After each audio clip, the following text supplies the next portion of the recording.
Bom dia, pessoal. Vamos entrando. Quero dar as boas-vindas. Deixa eu colocar aqui a câmera. Pronto. Bom dia, gente. Bom dia, Dani. Tudo bem? Como é que vai o Henrique? Primeiro aí a entrar. Bom dia, TT. Bom dia, grande Marcelo. Bom dia, Rodrigo. Vamos receber o povo aí enquanto eu tomo meu café.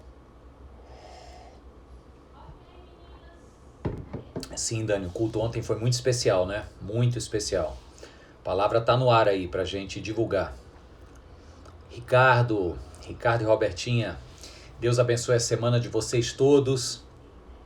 Bom dia, TT, bom dia, Lorena, Adelaide, bom dia. Bom dia, Marta, bom dia, Mariana, Adriana, bom dia. Deixa eu fechar aqui e abrir a minha Bíblia. Cadê você? Tá aqui.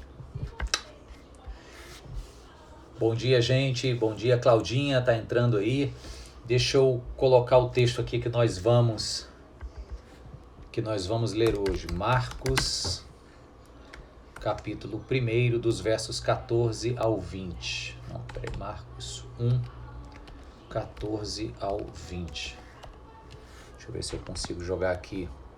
Tâmara, Dona Nájila, Luciana, Giovana, isso. Postei e fixei. Tá aí. Quem mais entrou? Deixa eu ver enquanto o pessoal vai chegando aí. Claudinha tá aí. A Cássia de Oliveira, poetisa. Bom dia, querida. Bom dia, Dona Anitta. Bom dia, Dona Lúcia.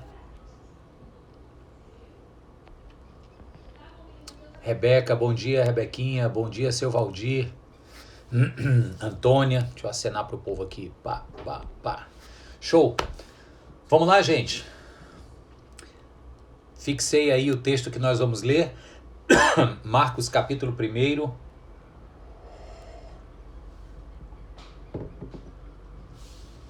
Versos 14 a 20. Pessoal, deixa eu só dar um segredinho aqui pra vocês. Esse aqui já é meu segundo café hoje, né? O primeiro eu tomei mais cedo quando eu acordei. Aí nesse cafezinho aqui agora, eu boto um dedinho, sabe de quê? De leite de coco. Pense num negócio gostoso e dá uma saciedade assim, né? Fica mais calórico, é verdade, mas aí a gente faz exercício para queimar. Mas olha, leite de coco e um expresso em cima, fica filé.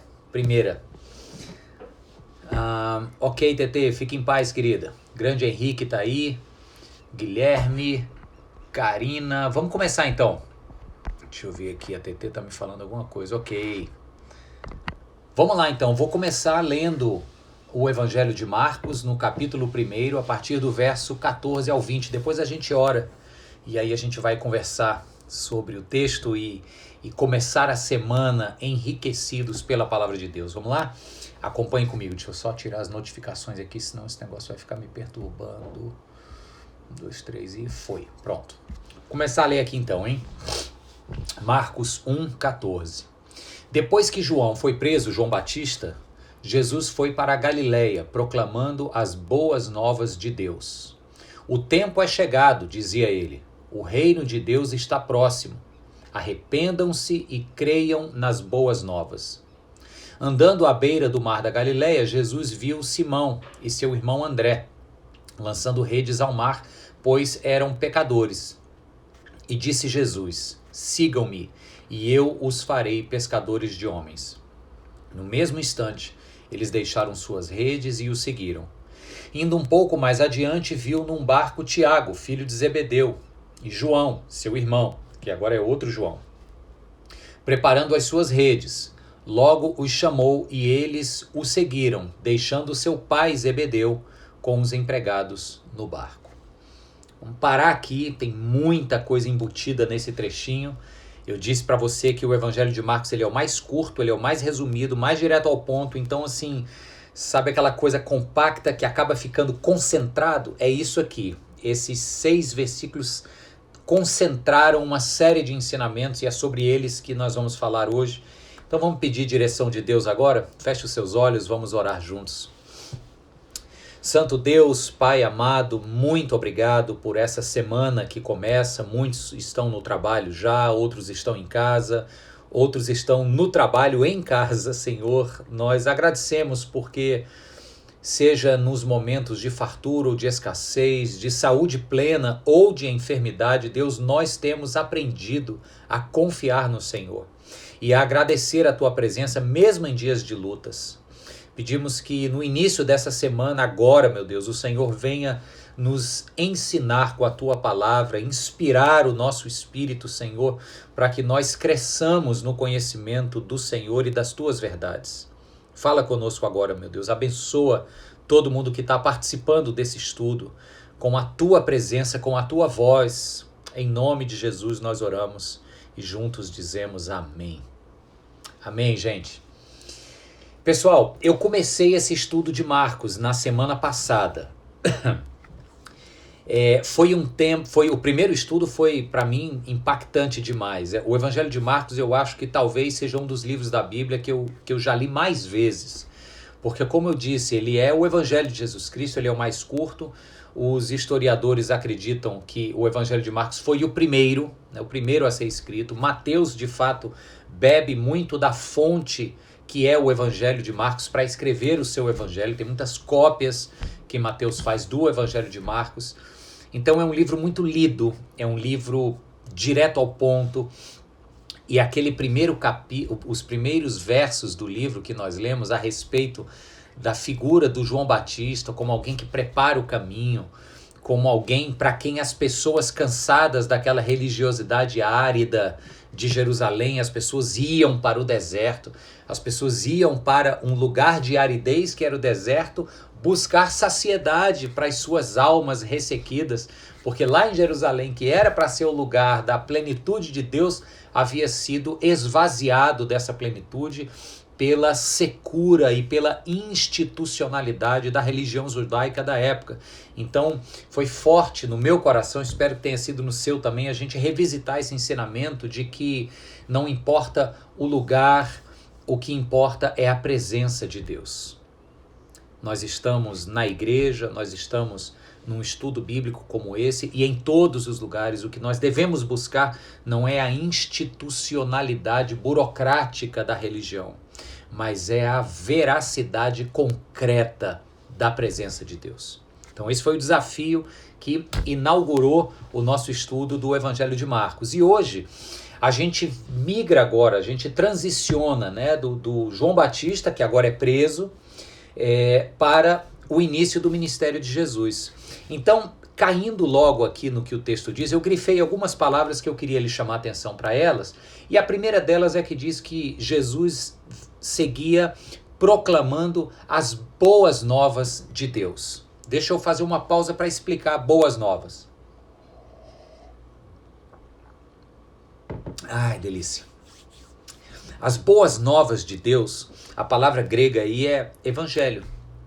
Boas novas, ou boa notícia, ou boa novidade, é o evangelho, a palavrinha grega euangelion. Eu já falei isso diversas vezes, mas não custa repetir porque isso é muito instrutivo. O prefixo eu no grego significa bom, ou boa, ou bem. Por exemplo, a palavra, o nome Eugênio, né? Gene vem de genética, nascido, nascimento. Eugênio é o bem-nascido, eutanásia é a boa morte. Então, euangelion, angelos, é o mensageiro, é daí que vem a palavra anjo. Então, é a boa mensagem. Evangelion não era uma palavra de cunho primeiramente religioso. Era uma palavra de cunho militar. Entenda isso. Os generais romanos, quando voltavam de uma batalha vitoriosos, eles traziam uma boa notícia de que não só Roma estava mais segura, como também mais rica e mais expandida mundo afora. E um dos objetivos do Império Romano era essa empreitada expansionista, né? Então, a boa notícia era trazida pelos chefes de batalhas quando chegavam, depois de meses, às vezes anos, numa jornada militar fora dos limites de Roma. Então Jesus chega aqui trazendo uma boa notícia. Então, muito interessante como esse termo, que já era conhecido pelo mundo greco-romano da época, como um termo que anunciava uma novidade boa que todos queriam saber, era... Eu não sei se você teve essa sensação, deixa eu abrir um parênteses aqui, claro, guardadas as proporções, mas eu acho que todo o Brasil, todo mundo na verdade, mas o Brasil, na semana, acho que retrasada, se não me engano, 2 ou 3 semanas atrás, quando a gente viu aquelas imagens do primeiro avião pousando em solo brasileiro com as primeiras doses da vacina, né? Apesar de toda aquela propaganda política, marqueteira, ridícula lá em São Paulo, né, da vacinação, da primeira pessoa brasileira vacinada, etc., aquilo foi uma espécie de evangelho, nesse sentido estrito do termo.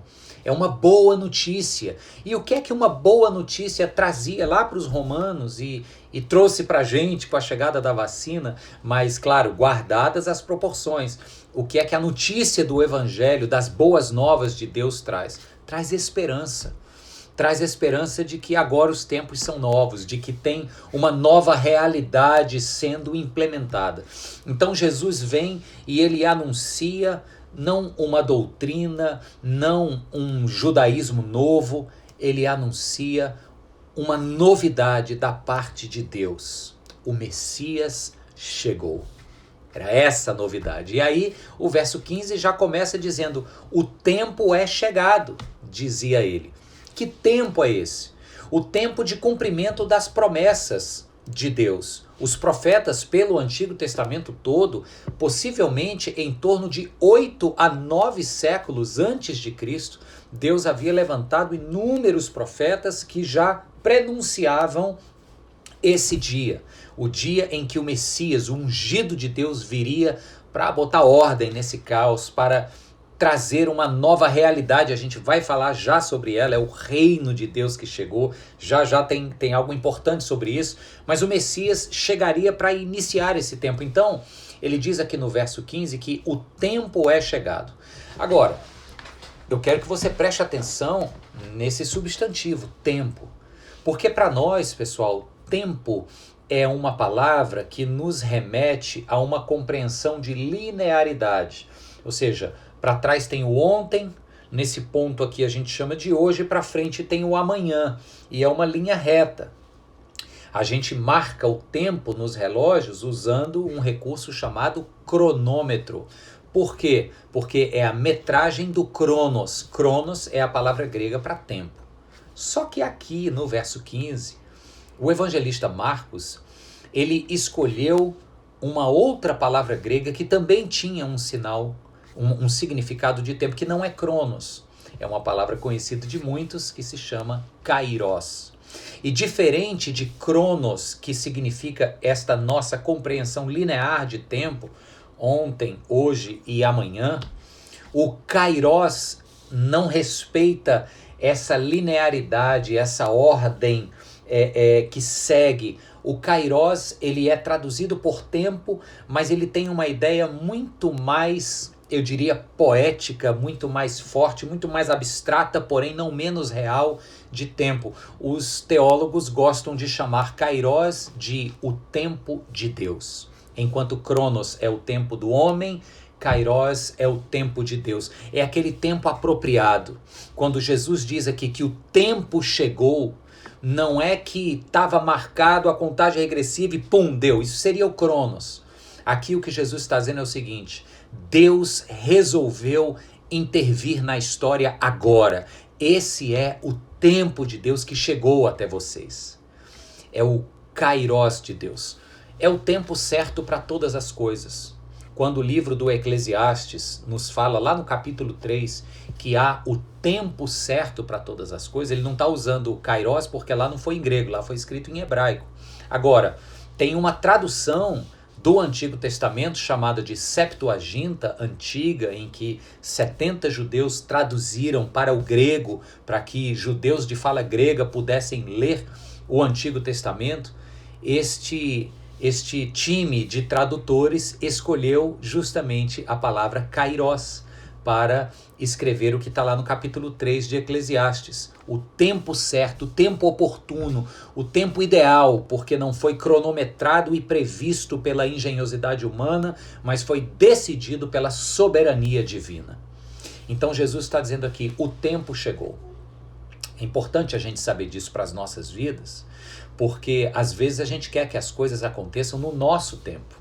E o nosso tempo é essa cronologia que a gente às vezes se desespera quando demora muito, quando está caminhando nessa retilineidade que às vezes custa para chegar nos objetivos, quando Deus está dizendo o seguinte, olha, espera porque o meu tempo é diferente do teu e o meu tempo é sempre certo.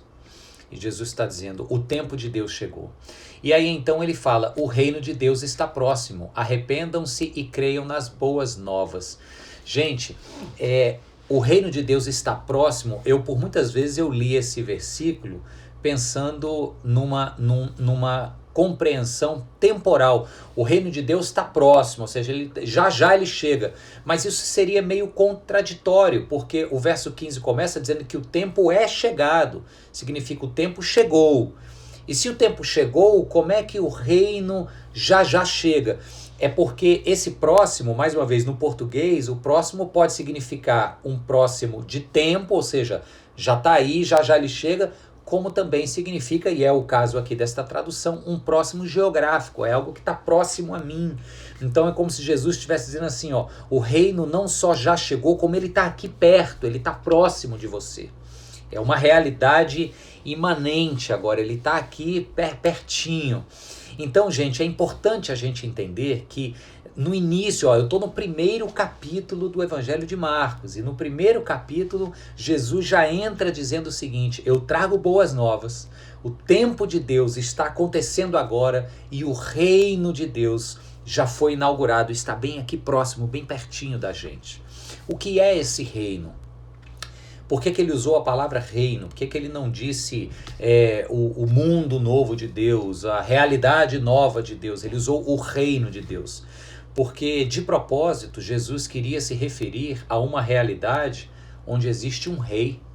E onde existe um rei, existe um povo a ser reinado por esse rei.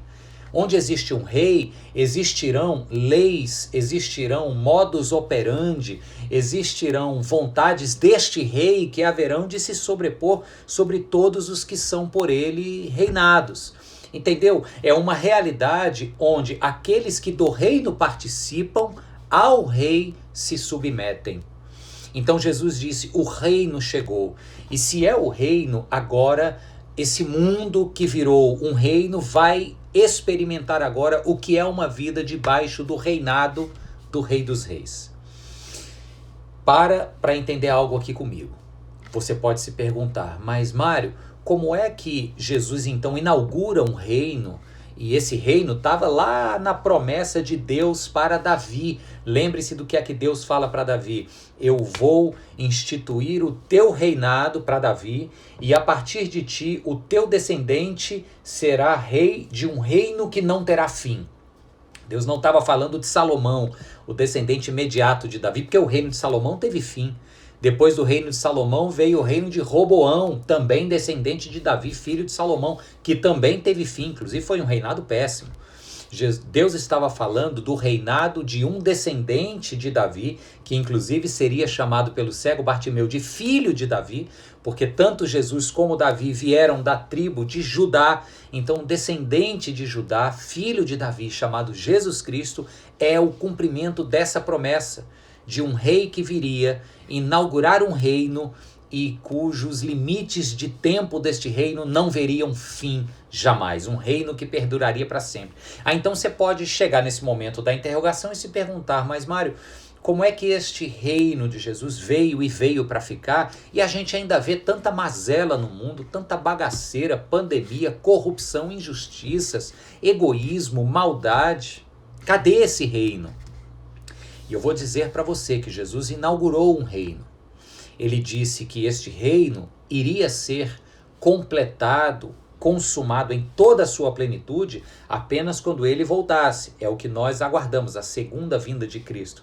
Mas que entre a primeira e a segunda vinda de Cristo, nesse ínterim, nós deveríamos ser agentes deste reino. O que Jesus inaugurou, repare que por causa deste reino inaugurado, Jesus começa o seu ministério trazendo cura, falando palavras de paz ao coração atribulado, promovendo pessoas excluídas da sociedade, os leprosos, as mulheres, as crianças. Jesus vem trazer um reino que é de justiça, de igualdade, de fraternidade. É um reino de plenitude física, por isso ele cura, de plenitude espiritual, por isso ele conforta. É um reino de plenitude espiritual, por isso ele perdoa pecados e restabelece a relação do homem com Deus. Então, Jesus inaugura o reino, mas ele diz, o mundo em que este reino começou é um mundo que ainda jaz no maligno. Então, eu vou para o Pai, mas vou enviar o Espírito sobre vocês para que a partir de vocês sinalizem os valores deste reino mundo afora, até que eu retorne. E aí sim, ele traz as imagens lá do livro do Isaías, lá no livro do Apocalipse, ele diz, aí sim, o cordeiro se deitará no mesmo pasto com um leão. As crianças meterão a mão dentro do buraco da serpente e nenhum mal acontecerá. Por quê? Porque no reino haverá esta harmonia plena, não haverá mais morte, violência, doença, injustiças. Então, enquanto esta promessa não chega na segunda vinda de Cristo, nós estamos nesse momento em que a teologia chama do reino de Deus que já se instaurou, ou já foi instaurado pelo rei, mas ainda não em sua plenitude. É o famoso já e ainda não. É onde nós estamos agora. Então Jesus chega na Galileia, a partir da Galileia, ele chega na Palestina do século I dizendo, trago boas novas. O tempo de Deus se cumpriu e o reino foi inaugurado, irrompeu na história. Agora a realidade é outra.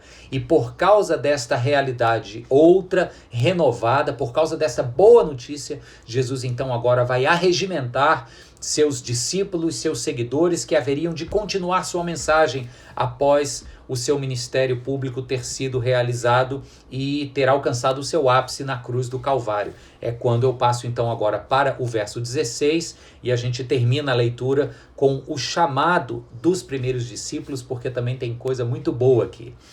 Diz que andando à beira do mar da Galileia, Jesus viu Simão e seu irmão André. Para quem não está ligado aí, gente, Simão é Pedro, tá? Simão e seu irmão André, lançando redes ao mar, pois eram pescadores.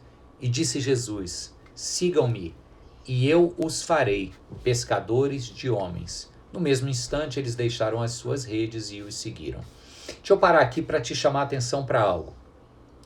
Se o texto diz que Pedro e André eram pescadores, o texto está dizendo outra coisa na entrelinha. O texto está dizendo que Pedro e André, por serem pescadores, não eram aprendiz de rabinos. Um costume da época.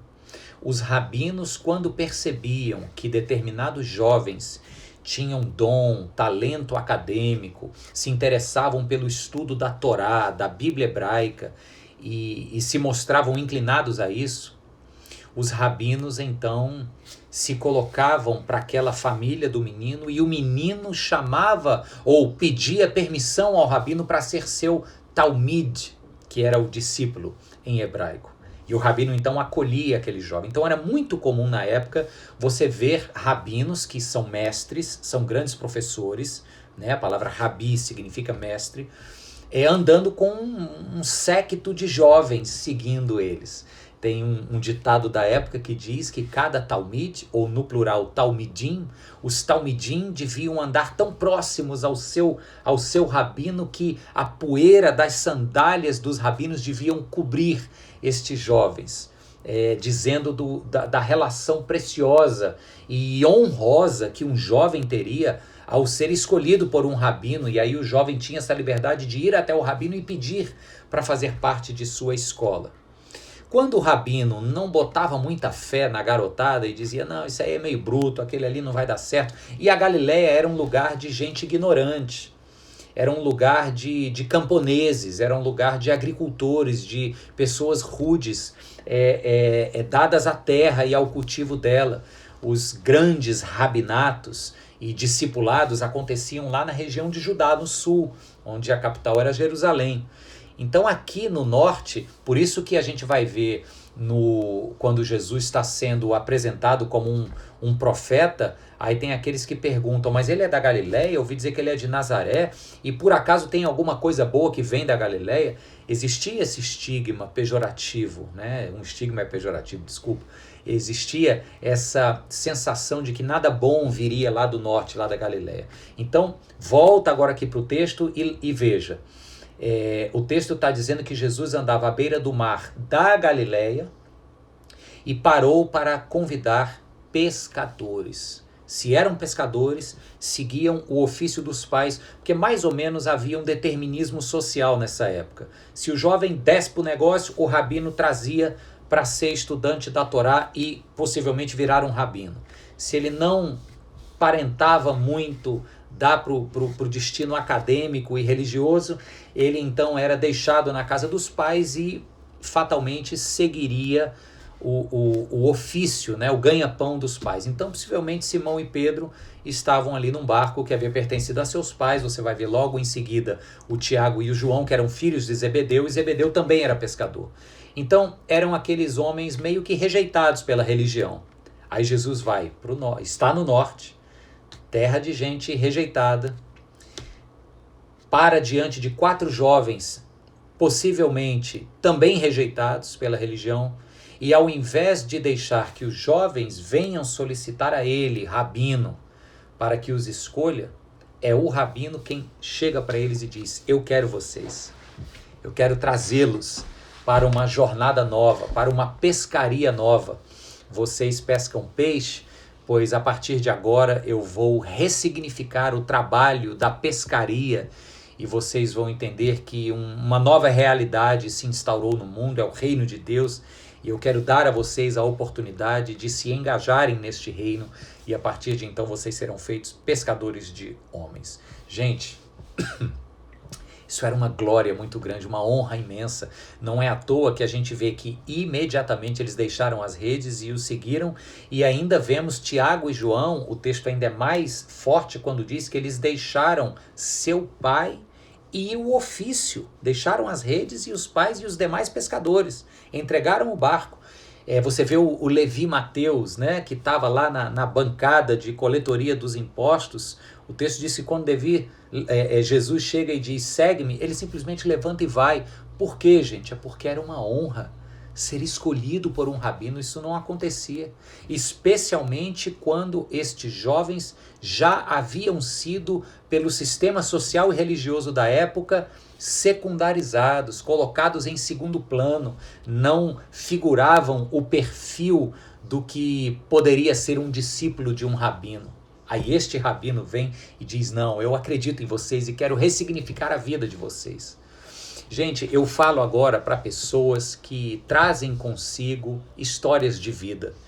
E em muitos momentos das nossas vidas, a gente às vezes acolhe um sentimento de inadequação. Talvez em alguns momentos das nossas vidas acolhemos também sentimentos de rejeição. Às vezes um relacionamento que termina, um emprego que se perde, às vezes um projeto que fracassa. Isso macula a alma da gente, não é verdade? E eu acho lindo esse detalhe do chamado de Jesus aos primeiros discípulos, esse detalhe que mostra como Jesus escolheu pessoas que aos olhos da sociedade eram rejeitadas, excluídas, postas em segundo lugar, desqualificadas ao ofício. Jesus disse para elas e está dizendo para mim e para vocês, olha, eu trago uma boa notícia. Eu inaugurei um reino aqui agora, do qual eu sou o rei, que vai mudar para sempre a história do mundo. E para este reino, eu quero você do meu lado. Quero te chamar para usufruir deste reino mas ao mesmo tempo quero te delegar uma responsabilidade de ser um representante deste reino, um embaixador deste reino. Sabe que o embaixador, ele representa os interesses do país, né, o qual ele representa.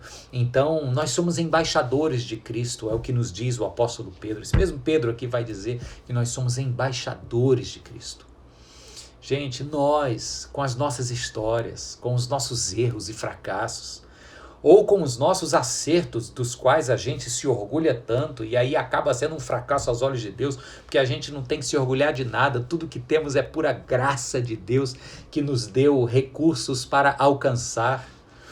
Então, diante da nossa realidade de vida, da nossa pequenez e muitas vezes da nossa indignidade, o Senhor Jesus olha para nós e diz: é contigo que eu conto, é você que eu quero do meu lado.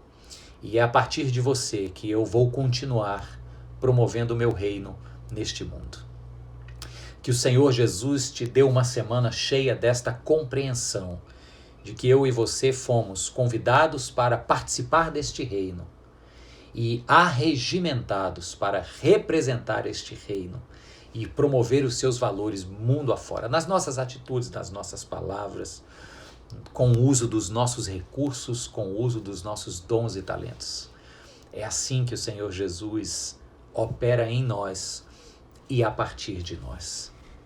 Que o Senhor levante discípulos e discípulas hoje que estão aqui comigo, participando, assistindo, ou gente que ainda vai participar, que o Senhor Jesus levante discípulos comprometidos com o seu reino. Não pessoas interessadas apenas naquilo que Deus pode lhes oferecer. Não pessoas que querem Deus de uma maneira autocentrada, apenas para resolver problemas, apenas para dar um afago emocional em dias de tristeza. Não é esse tipo de gente, pessoal. Deus fica olhando, eu imagino Deus olhando e dizendo: olha, você ainda não entendeu. Você ainda não entendeu que o reino de Deus é muito mais do que apenas promoção de bem-estar pessoal. Eu oro para que Deus levante discípulos e discípulas comprometidos, que são capazes de colocar os valores do reino à frente da própria família. Olha o que é que o Tiago e o João fizeram aqui. Colocar o reino de Deus e seus valores à frente do próprio trabalho, dos próprios bens materiais. É isso que está dizendo aqui o texto. Eles abandonaram tudo. Eles não é para a gente abandonar tudo e virar pastor, virar missionário. Não é isso. Se você tem esse chamado no coração aí, vem falar comigo que a gente conversa. Mas não é isso que o texto está dizendo. O texto está falando apenas para a gente ressignificar as nossas prioridades. E aí sim estaremos prontos para ir mundo afora como discípulos e discípulas, representantes do reino, que vão ser agentes de transformação nas nossas próprias vidas e na vida de tantos outros. O tempo de Deus chegou e é o tempo de Deus para você se comprometer com a sua palavra e com a sua obra. Em nome de Jesus. Pai, muito obrigado, Senhor, por essa reflexão e por esse desafio. Obrigado por essa palavra de encorajamento, mas por essa palavra de compromisso. Minha oração é que saiamos desse estudo hoje dispostos, Senhor, a celebrar a Tua presença em nossas vidas e dispostos a nos comprometer com o Teu reino e com a Tua justiça. Que o Senhor assim faça, por amor ao Teu próprio nome, por misericórdia das nossas vidas e pelo poder do Teu Espírito. Que o Senhor assim faça, pelo poder do Teu Espírito. Obrigado, Deus. Abençoa as pessoas que estão precisando de cura. Abençoa, Senhor, com uma unção nova, Deus, com restauração do seu corpo, mas também da sua mente. Levanta aqueles que estão caídos, anima, Senhor, aqueles que estão desmotivados. Eu oro, Deus, para que essa palavra de hoje possa trazer essa cura completa para o nosso corpo, para as nossas emoções, em nome de Jesus. Amém. Amém, gente. Que bom. Maravilha, pessoal. Deus abençoe a todos. Deixa eu ver aqui. Muita gente veio entrando. Maravilha. Olha a Renatinha aí, a Laudeci. Sérgio tá comigo. Claudiana se revelou uma pintora maravilhosa. Suzana, querida, Deus abençoe sua vida, Suzana. Cíntia Neto tá aí. Mariela. Elizabeth Paraíba, Oficial Carol Gurgel, olá Carol, Tânia Cordeiro, Deus abençoe a vida de vocês, Ana Cristina Ari, um abraço no Valden, Pedro Maia, Rafael, grande Rafael, Deus abençoe sua vida. Cíntia, meu amor, estava presente também, ela termina a aula dela e corre para assistir aqui a live com a gente, Ilana, Sâmia, Diego, muita gente boa, Deus abençoe a todos. Não custa lembrar que esse estudo fica no meu IGTV e daqui a 2-3 minutinhos ele já está no YouTube da igreja. Divulga essa palavra, manda para quem você ama e que o Senhor Jesus continue falando ao seu coração e ao coração de todos aqueles que vierem a ter contato com esse estudo. Deus abençoe sua vida e até segunda que vem com a sequência dos nossos estudos devocionais de segunda-feira do Evangelho de Marcos. Um abraço e até lá!